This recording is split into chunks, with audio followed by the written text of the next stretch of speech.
पहला question start करते हैं। Dual nature of radiation, JEE Mains 2024 का क्वेश्चन है। In photoelectric experiment energy कितना दिया हुआ है 2.48 electron volt radiates a photosynthetic material. The stopping potential was measured to be 0.5. Stopping potential कितना दिया हुआ है 0.5 वोल्ट। तो बोल रहा है work function of the photosynthetic material is, तो पूछ रहा है वर्क फंक्शन। तो फॉर्मूला पता है E is equals to work function plus stopping potential. E दिया हुआ है 2.48, ये निकालना है प्लस 0.5, तो वर्क फंक्शन कितना हो जाएगा 1.98 हो जाएगा। तो आंसर कितना हो जाएगा 1.98।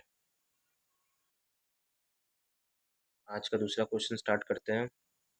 When UV light of wavelength 300 nanometre is incident on a metal surface having work function 2.13 electron volt, electron emission takes place, the stopping potential is.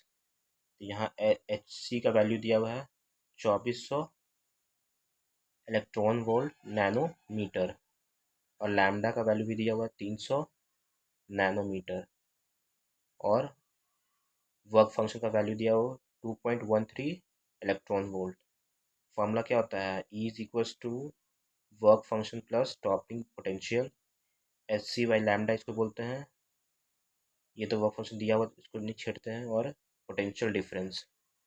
तो एच सी का वैल्यू दिया हुआ 2400 इलेक्ट्रॉन वोल्ट नैनोमीटर, इसका 300 दिया हुआ है nanometre, is equals to 2.13 plus electron volt, nanometre से nanometre या ईवी लिख सकते हो।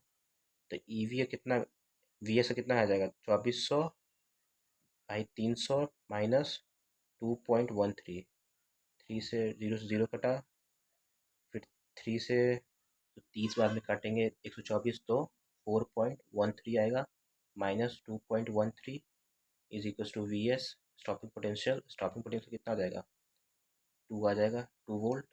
तो आंसर आ जाएगा आपका 2 वोल्ट।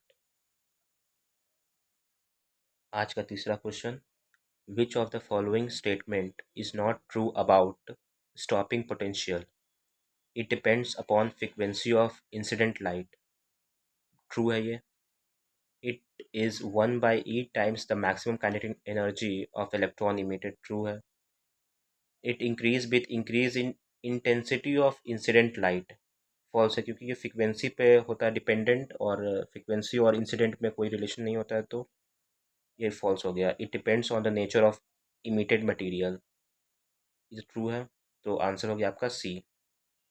आज का फोर्थ क्वेश्चन है, a proton and electron are associated with same de Broglie wavelength, the ratio of the kinetic energy is। तो प्रोटॉन और इलेक्ट्रॉन का सेम डी ब्रॉगली वेवलेंथ है। फार्मूला क्या होता है h/√2 into M E into kinetic energy of electron हो जाएगा, is equals to h/2 into M P हो जाएगा। तो M P is equals to M E into 1836, M E into 1836 into kinetic energy of proton. तो H से H गया, root से root गया, टू से टू गया, एम ई से एम ई गया, काइनेटिक एनर्जी ऑफ प्रोटॉन इधर आ जाएगा इंटू 1836 भी इधर आ जाएगा, और काइनेटिक एनर्जी ऑफ इलेक्ट्रॉन इधर आ जाएगा। पूछ क्या रहा था हमसे, काइनेटिक एनर्जी ऑफ रेशियो पूछ रहा था। तो इधर क्या रहते हैं के ई बाई के ई का पी, ये 1/1836 आंसर हो जाएगा। इसका फिफ्थ क्वेश्चन है, a proton and electron have the same de Broglie wavelength if Kp and Ke, मतलब kinetic energy of proton and kinetic energy of electron be the kinetic energy of proton and kinetic energy of electrons respectively, then choose the correct relation। मतलब बोल रहा है कि दोनों का de Broglie same है, तो ये पिछला ही क्वेश्चन जैसा हो गया। तो h/√2 into M E into kinetic energy of electron, इधर भी सेम ले जाएंगे, h/√2 M E into sorry M E, M P is equals to 1836 into M E होता है। तो यहाँ 1836 भी लिखना पड़ेगा into kinetic energy of proton. H से एच गया, रूट गया, टू से टू गया, एम ई से एम ई गया, K E P is equals to sorry 1836 भी हो जाएगा into kinetic energy of electron. तो पूछ रहा है बड़ा कौन है। Obviously kinetic energy of electron बड़ा है, तो काइनेटिक एनर्जी ऑफ इलेक्ट्रॉन बड़ा है काइनेटिक एनर्जी ऑफ प्रोटॉन से। ये आपका आंसर हो जाएगा।